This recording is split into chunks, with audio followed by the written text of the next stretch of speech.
Assalamualaikum warahmatullahi wabarakatuh.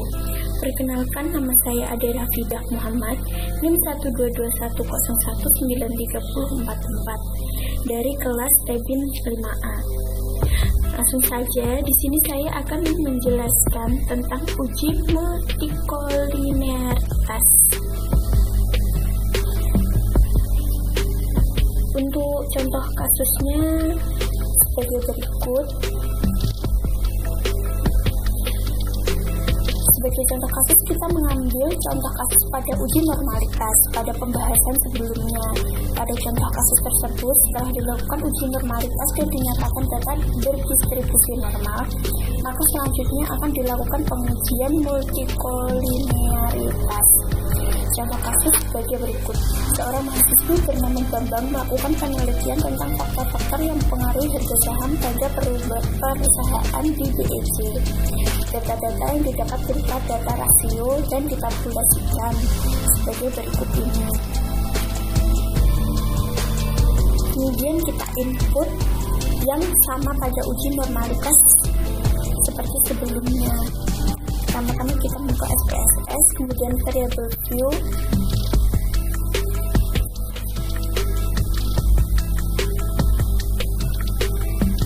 kemudian pada kolom name kita klik harga saham,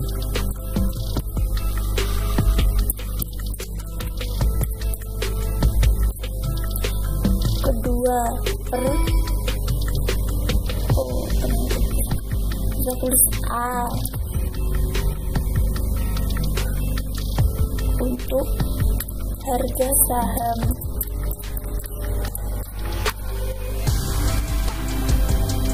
B untuk labelnya per, dan C untuk ROI. Untuk kolom lainnya bisa kita tinggalkan atau abaikan. Kemudian kita kembali ke data view. Untuk kolom A yaitu harga saham, kita masukkan data harga saham, B per, dan C ROI. Sudah saya copy dari Excel, tinggal kita kupas.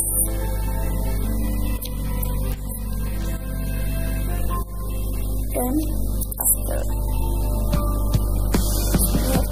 Begini untuk hasilnya. Selanjutnya kita klik analis, kemudian regression, kemudian linear,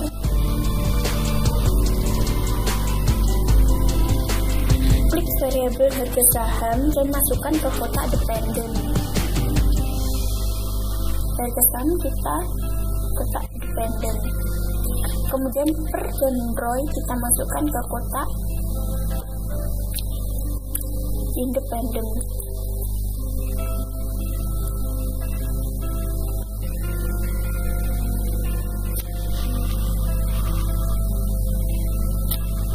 Klik statistik, kemudian klik collinearity diagnostic.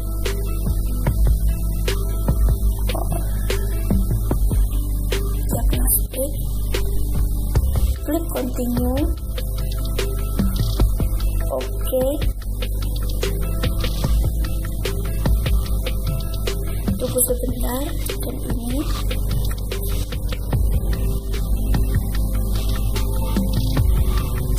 pada output lihat tabel coefficient pada kolom collinearity statistik. Hasil yang didapat sebagai berikut ini.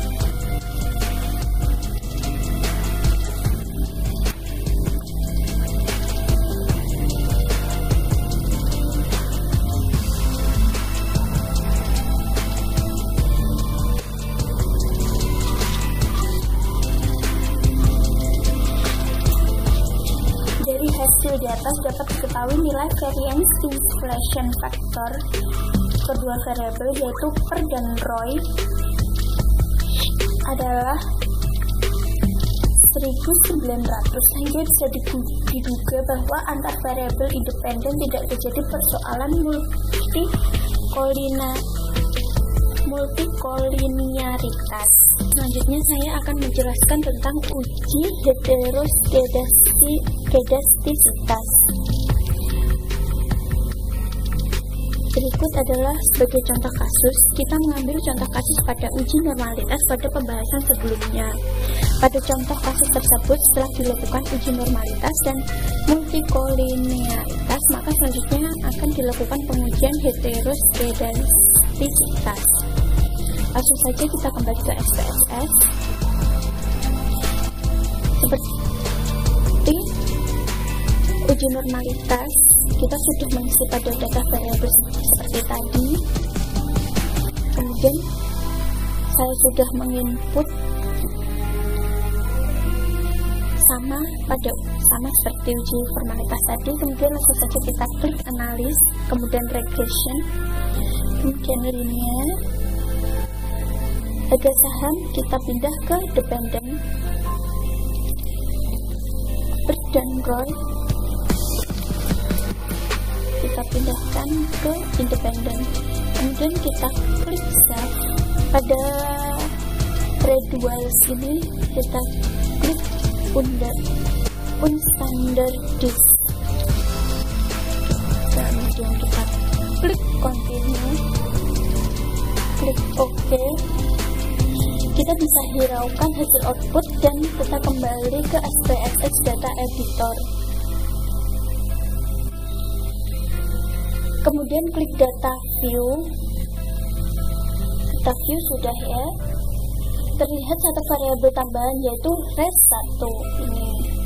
Inilah variabel unstandardized residual yang kita gunakan.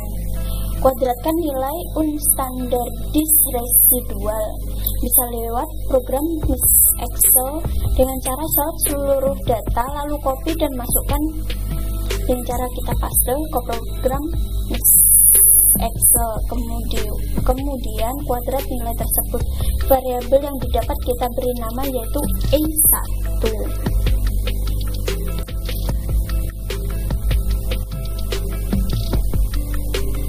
Saya sudah masukkan ke data variabel, sudah saya kopas. Kemudian untuk bagian kuadrat, yaitu dengan cara klik sama dengan, kemudian kita klik bagian ini,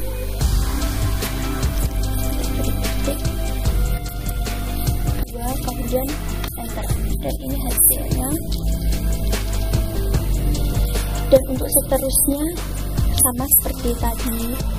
Dan untuk bagian seluruh variabel kita rubah ke bentuk logaritma natural, yaitu dengan cara bisa lewat program Microsoft Excel ini dengan cara copy variabel dan masukkan ke program Microsoft Excel, kemudian ubah dalam bentuk logaritma natural dengan cara pada sel kosong ketik ln sama dengan ln, lalu sorot variabel yang akan kita ubah, kemudian tekan enter. Caranya seperti ini. Pada saat ini kita klik sama dengan, kita klik ln 2 kali dengan nomor ini, kemudian kurung dan enter. Selanjutnya seperti itu. Dan kita sudah mendapatkan hasilnya sebagai berikut. Data-data bentuk logaritma natural disajikan dalam tabel sebagai berikut ini.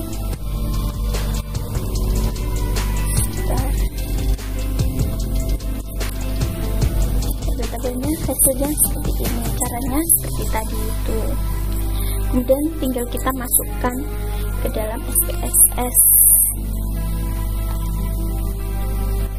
Kita kembali ke SPSS, kemudian ke variable view. Pada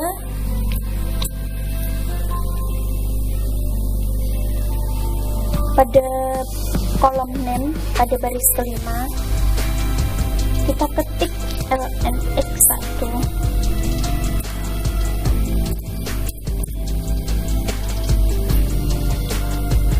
Untuk keenam, lnx2.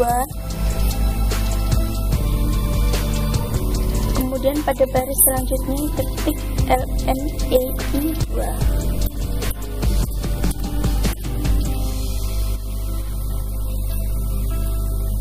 Klik data view, terlihat kolom baru dengan nama lnx1, lnx2, dan lnei2. Bila Anda sudah mengubah data berbentuk int di Microsoft Excel, maka kopikan seluruh variabel dan masukkan ke data view pada program SPSS sesuai dengan variabelnya. Langsung saja kita kopas, kita copy, kemudian kembali ke SPSS dan kita masukkan paste. Dan beginilah tampilannya. Bukan semuanya, kita klik analis, kemudian regression dan linear.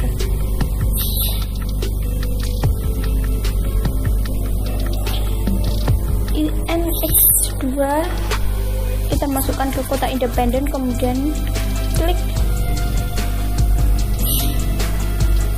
klik variabel lnx1, masukkan ke kotak independen, klik OK,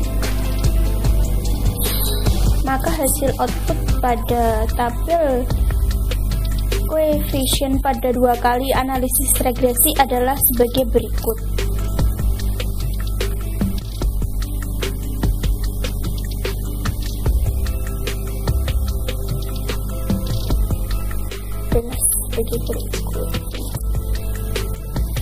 Untuk langkah yang ketiga adalah uji autokorelasi. Sebagai contoh kasus adalah sebagai berikut.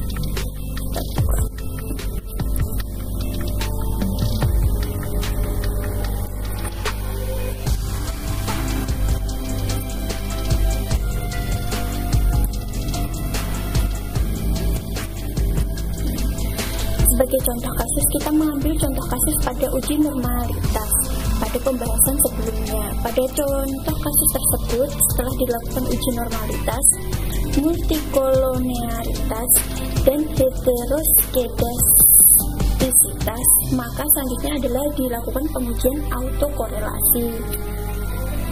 Langsung saja seperti sebelumnya, kita buka SPSS dan sudah saya salin dari Excel sebelumnya. Variable view juga sudah. Kemudian langkah selanjutnya adalah klik analis, regression, kemudian linear. Klik variabel harga saham dan masukkan ke kotak dependen.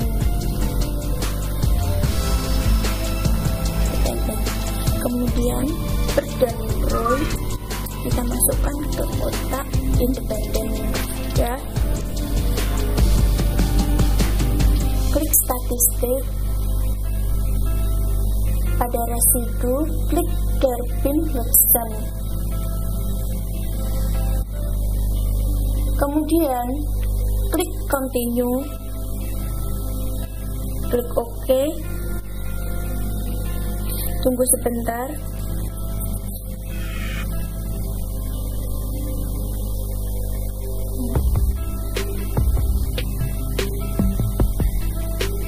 Hasil output pada model Sumari sebagai berikut ini.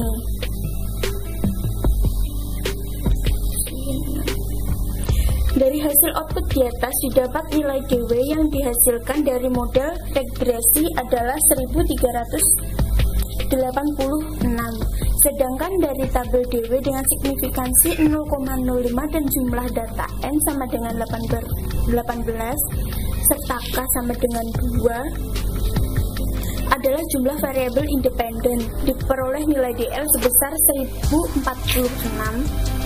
dan DU sebesar 1535. Lihat lampiran karena nilai DW 1386 kemungkinan berada pada daerah antara DK dan DU, maka dapat menghasilkan kesimpulan yang pasti berada di daerah keraguan-raguan. Mungkin itu saja, kurang lebihnya mohon maaf. Wassalamualaikum warahmatullahi wabarakatuh.